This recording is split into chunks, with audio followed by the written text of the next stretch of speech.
নমস্কার বন্ধুরা, আইকিউ 100 এডুকেশনে তোমাদের সকলকে স্বাগত। আজকে ভারতীয় সংবিধান থেকে কিছু গুরুত্বপূর্ণ কোশ্চেন নিচ্ছি, যেই কোশ্চেনগুলো বারবার কোনো না কোনো এক্সামে আসা কোশ্চেন। তাহলে শুরু করা যাক। ফার্স্ট কোশ্চেন, গণপরিষদের শেষ অধিবেশন কবে হয়? অপশান এ 9 আগস্ট 1946, অপশান বি 15 আগস্ট 1947, অপশান সি 26 নভেম্বর 1949, অপশান ডি 24 জানুয়ারি 1950।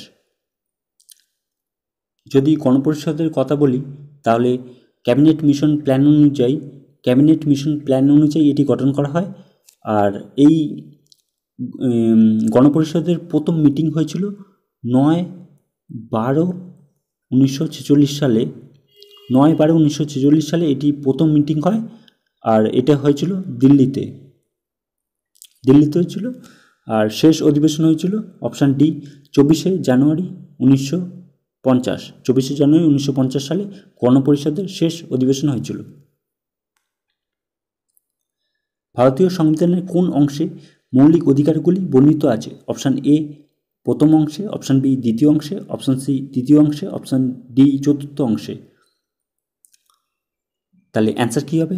অপশান সি তৃতীয় অংশে, মানে তৃতীয় পার্টে 12 থেকে 35 পর্যন্ত মৌলিক অধিকারগুলির আর্টিকেল আছে। 12 থেকে 35। পার্ট থ্রিকে বলে ভারতের ম্যাগনা কার্টা। ভারতীয় সংবিধানের ম্যাগনা কার্টা বলা হয় পার্ট 3কে। আর মৌলিক অধিকারগুলি কটি আছে? 6টা আছে মৌলিক অধিকার। কী কী? সাম্যের অধিকার, স্বাধীনতার অধিকার, শোষণের বিরুদ্ধে অধিকার, ধর্মীয় স্বাধীনতার অধিকার, সংস্কৃতি ও শিক্ষার অধিকার, শাসনতান্ত্রিক প্রতিবিধানের অধিকার। জরুরি অবস্থা জারি হলে কোন মৌলিক অধিকারটি বাতিল করা যায় না? অপশান এ সংঘ ও সমিতি, অপশান বি বাক স্বাধীনতা, অপশান সি সমবেত হবার অধিকার, অপশান ডি জীবন ও ব্যক্তির স্বাধীনতা অধিকার। যদি জরুরি অবস্থার কথা বলি, জরুরি অবস্থা জার্মানির থেকে নেওয়া হয়েছে। জরুরি অবস্থা 3টে আছে। একটা হচ্ছে ন্যাশনাল এমার্জেন্সি, স্টেট এমার্জেন্সি, আরেকটা হচ্ছে ফিনান্সিয়াল এমার্জেন্সি। এখানে অ্যান্সার কী হবে? অপশান ডি জীবন ও ব্যক্তি স্বাধীনতার অধিকার। জীবন ও ব্যক্তি স্বাধীনতার অধিকার এটি আছে আর্টিকেল 21-এ, আর ওপরে 3টে আছে আর্টিকেল 19-এ। কততম সংবিধান সংশোধনীতে পঞ্চায়েতি রাজ যুক্ত হয়? অপশান এ 72তম সংবিধান সংশোধনীতে, অপশান বি 73তম সংবিধান সংশোধনীতে, অপশান সি 74তম সংবিধান সংশোধনীতে, অপশান ডি 75তম সংবিধান সংশোধনীতে। এটি খুবই ইম্পর্টেন্ট কোশ্চেন, বারবার পরীক্ষায় এসছে এই কোশ্চেনটা। যদি পঞ্চায়েতি রাজের কথা বলি, এখানে 29টা বিষয় আছে, 29টা সাবজেক্ট আছে। পার্ট 9-এ আছে, শিডিউল 11-এ আছে, আর আর্টিকেল হচ্ছে 243 থেকে 243 অবধি আছে আর্টিকেল। আর এখানে তাহলে অ্যান্সার কী হবে? অপশান বি 73তম সংবিধান সংশোধনীতে পঞ্চায়েতি রাজ যুক্ত হয়। সালটা কত? সালটা হচ্ছে 1992 সালে। 1992 সালে 73তম সংবিধান সংশোধনীতে হয়।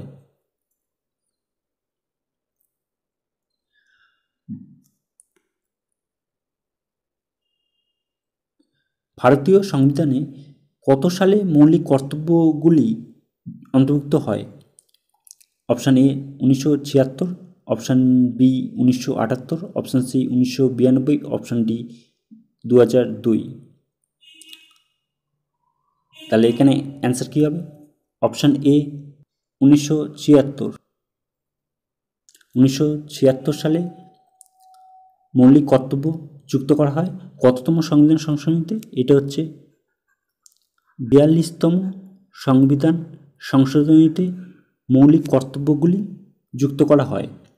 আর এই 42তম সংবিধান সংশোধনীকে মিনি কনস্টিটিউশনও বলা হয়, মিনি কনস্টিটিউশনও বলা হয়। আর এখানে ফান্ডামেন্টাল ডিউটিস কটা আছে বর্তমানে হচ্ছে 11টি ফান্ডামেন্টাল ডিউটিস বা মৌলিক কর্তব্য আছে। বর্তমানে ছিল আগে ছিল 10টি, এখন 2002 সালে একটা অ্যাড করা হয়, তাই জন্য 11টি হয়।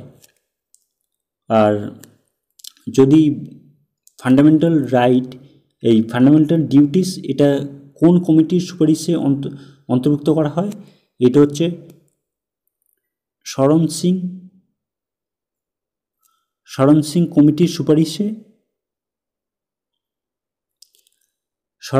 কমিটির সুপারিশে ফান্ডামেন্টাল ডিউটিস ভারতীয় সংবিধানে যুক্ত করা হয়। আর ফান্ডামেন্টাল ডিউটিস পার্ট 4-এর এতে আছে, পার্ট 4-এর এতে ফান্ডামেন্টাল ডিউটিস আছে। আর আর্টিকেল হচ্ছে 51 এতে আছে, আর্টিকেল 51 এতে। আর পার্ট হচ্ছে 4-এর এ। নিচের কোনটি আমেরিকা থেকে গ্রহণ করা হয়নি? Option A fundamental right, option B preamble, option C judicial review, option D directive principle. তাহলে এখানে অ্যান্সার কী হবে? Option D directive principle. Directive principle এটি আয়ারল্যান্ড থেকে বড় করা হয়, directive principle of state policy. আর এই আয়ারল্যান্ড আবার স্পেন থেকে বড় করে, আয়ারল্যান্ড থেকে আমরা বড় করি directive principle of state policy, নির্দেশমূলক নীতি। আর এই তিনটেই হচ্ছে আমেরিকার থেকে বড় করা হয় ভারতীয় সংবিধানে।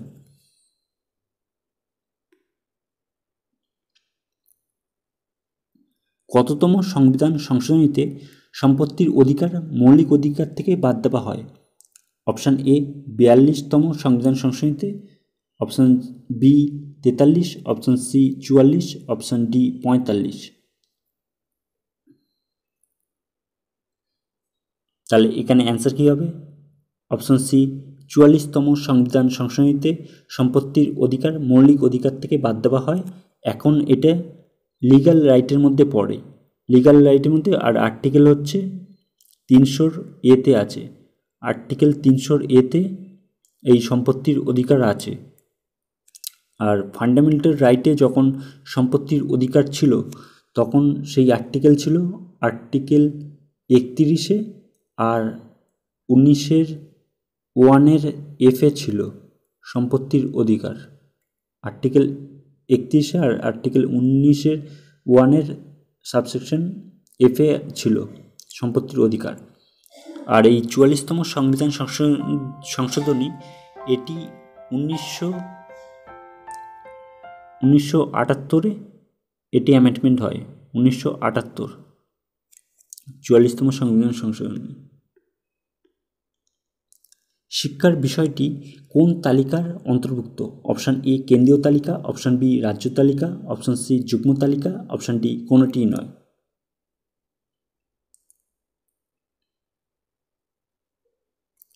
তাহলে অ্যান্সার কী হবে? অপশান সি যুগ্ম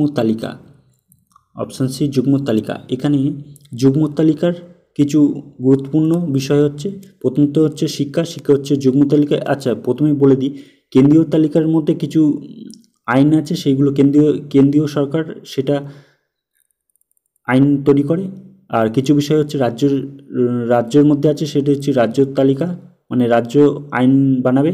আর কিছু ক্ষেত্র আছে, কিছু বিষয় আছে যেগুলি কেন্দ্র আর রাজ্য মিলে বানায়, সেটা হচ্ছে যুগ্ম তালিকা। তার মধ্যে আছে এডুকেশন, তো আছেই শিক্ষা, তারপরে আছে ফরেস্ট, তারপরে হচ্ছে ট্রেড ইউনিয়ন, ব্যবসা বাণিজ্য, ট্রেড, তারপরে হচ্ছে ম্যারেজ, তারপরে হচ্ছে অ্যাডাপশন,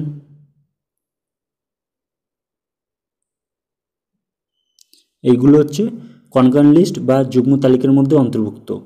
আর এই কনকার্ন লিস্ট বা যুগ্ম তালিকা অস্ট্রেলিয়ার থেকে নেওয়া হয়েছে, অস্ট্রেলিয়ার থেকে আমরা বড় করি এই যুগ্ম তালিকা। রাজ্যপাল কার দ্বারা নিযুক্ত হয়? অপশান এ প্রধানমন্ত্রী, অপশান বি মুখ্যমন্ত্রী, অপশান সি রাষ্ট্রপতি, অপশান ডি সুপ্রিম কোর্টের মুখ্য বিচারপতি।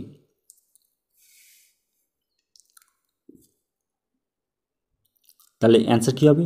অপশান সি রাষ্ট্রপতি। রাষ্ট্রপতির দ্বারা রাজ্যপালকে নিযুক্ত করা হয়। আর এই রাষ্ট্রপতি রাজ্যপালকে যে নিযুক্ত করে, এটার আর্টিকেল হচ্ছে, কোন আর্টিকেলে লেখা আছে? এটা হচ্ছে 155-তে লেখা আছে।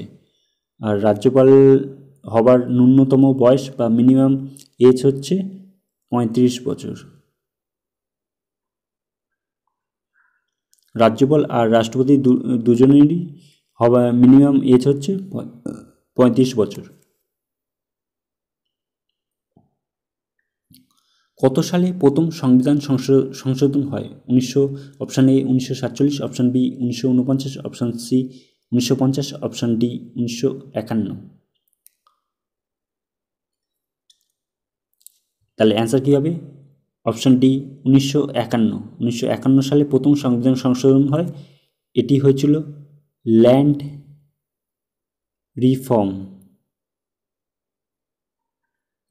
রিফর্ম বা ভূমি সংস্কার ও জমিদারি প্রথা বিলোপ করার জন্য। ভূমি সংস্কার ও জমিদারি প্রথা বিলোপ করার জন্য। আর এই ল্যান্ড রিফর্ম এটা হচ্ছে শিডিউল 9-এ আছে। শিডিউল কটা আছে? 12টা আছে। তার মধ্যে 9 নম্বরে ল্যান্ড রিফর্মের কথা লেখা আছে।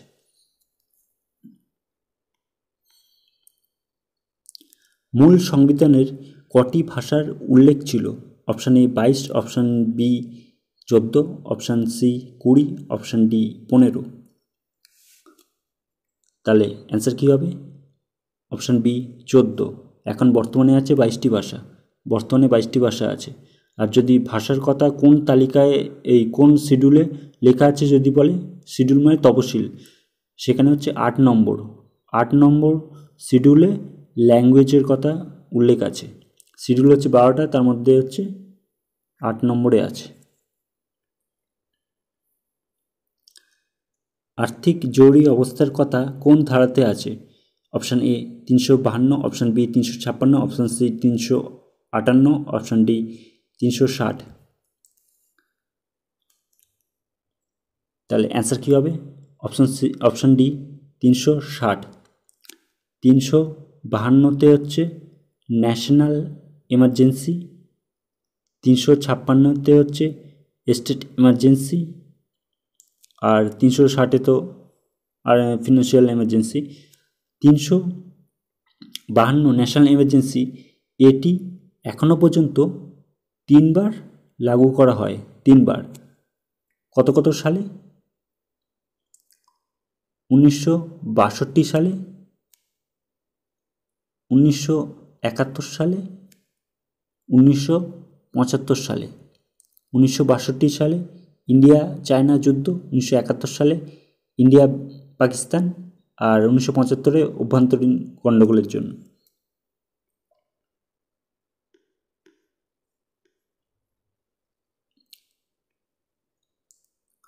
ন্যাশনাল এমার্জেন্সি জারি করলে সেটি কমপক্ষে কত মাস লাগু থাকে? অপশান এ 3 মাস, অপশান বি 6 মাস, অপশান সি 12 মাস, অপশান ডি 24 মাস। তাহলে অ্যান্সার কী হবে? অপশান বি 6 মাস। 6 মাস কমপক্ষে এটি লাগু থাকে। আর ম্যাক্সিমাম হচ্ছে আনলিমিটেড থাকতে পারে।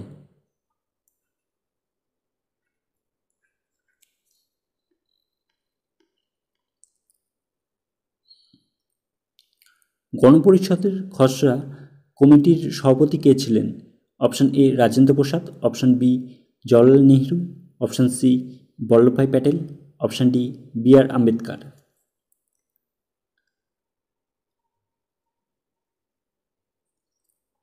তাহলে অ্যান্সার কী হবে? Option D B.R. Ambedkar. Drafting কমিটির প্রথম সভা হয়েছিল 13ই ডিসেম্বর 1946 সালে। 1946 সালে 13ই ডিসেম্বর গণপরিষদের খসড়া কমিটির সভা হয়েছিল। অর্থ কমিশন কত বছরের জন্য গঠিত হয়? অপশান ই 1 বছর, অপশান বি 2 বছর, অপশান সি 4 বছর, অপশান ডি 5 বছর। অ্যান্সার কী হবে? অপশান ডি 5 বছর। 5 বছরের জন্য অর্থ কমিশন গঠন করা হয়। এটার আর্টিকেল হচ্ছে 280, খুব ইম্পর্টেন্ট, 280 আর্টিকেল।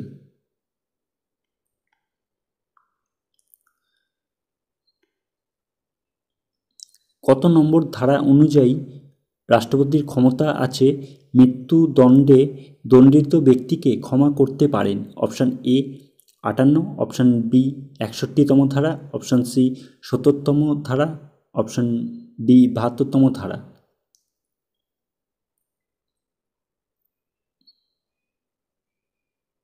তাহলে অ্যান্সার কী হবে? অপশান ডি 72তম ধারা। 72তম ধারাতে এটি লেখা আছে। আর 61তম ধারাতে লেখা আছে প্রেসিডেন্টের ইমপিচমেন্ট করার পদ্ধতি। প্রেসিডেন্ট যদি আনকনস্টিটিউশনাল যদি কোনো কিছু বলে বা কোনো কিছু করে, তাহলে তার বিরুদ্ধে ইমপিচমেন্ট করার পদ্ধতি শুরু হয়। সেটা লেখা আছে আর্টিকেল 61তে, মানে রিমুভ করার পদ্ধতি, তার পদ থেকে রিমুভ করার পদ্ধতি, সেটা হচ্ছে আর্টিকেল 61তে লেখা আছে, খুব ইম্পর্টেন্ট।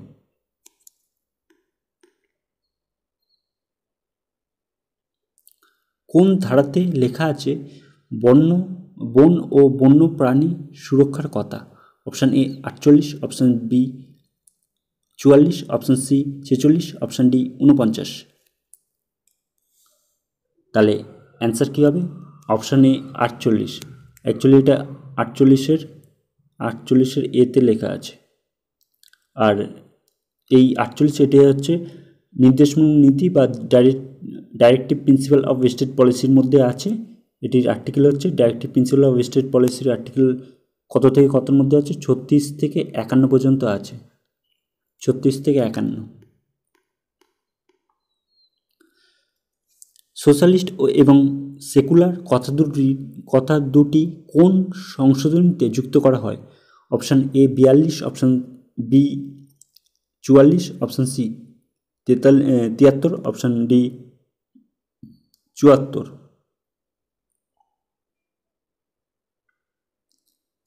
তাহলে অ্যান্সার কী হবে? অপশান এ 42তম সংবিধান সংশোধনীতে সোশ্যালিস্ট আর সেকুলার দুটি অ্যাড করা হয়।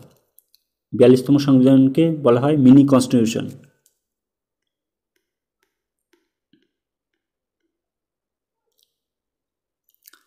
রাষ্ট্রপতি এবং উপরাষ্ট্রপতির অনুপস্থিতিতে রাষ্ট্রপতির পদ কে সামলাবে? অপশান এ লোকসভার স্পিকার, অপশান বি প্রধানমন্ত্রী, অপশান সি সুপ্রিম কোর্টের মুখ্য বিচারপতি, অপশান ডি কোনোটি নয়। তাহলে অ্যান্সার কী হবে? অপশান সি সুপ্রিম কোর্টের মুখ্য বিচারপতি। রাষ্ট্রপতির না থাকলে উপরাষ্ট্রপতি সামলাবে, আর উপরাষ্ট্রপতি না থাকলে সুপ্রিম কোর্টের মুখ্য বিচারপতি থাকবে।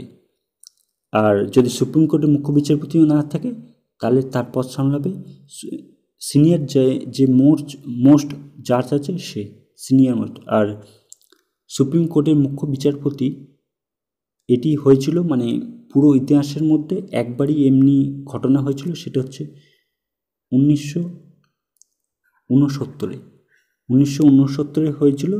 সুপ্রিম কোর্টের মুখ্য বিচারপতি রাষ্ট্রপতির পদ সামলেছেন, তার নাম হচ্ছে জাস্টিস হিদায়াতুল্লাহ।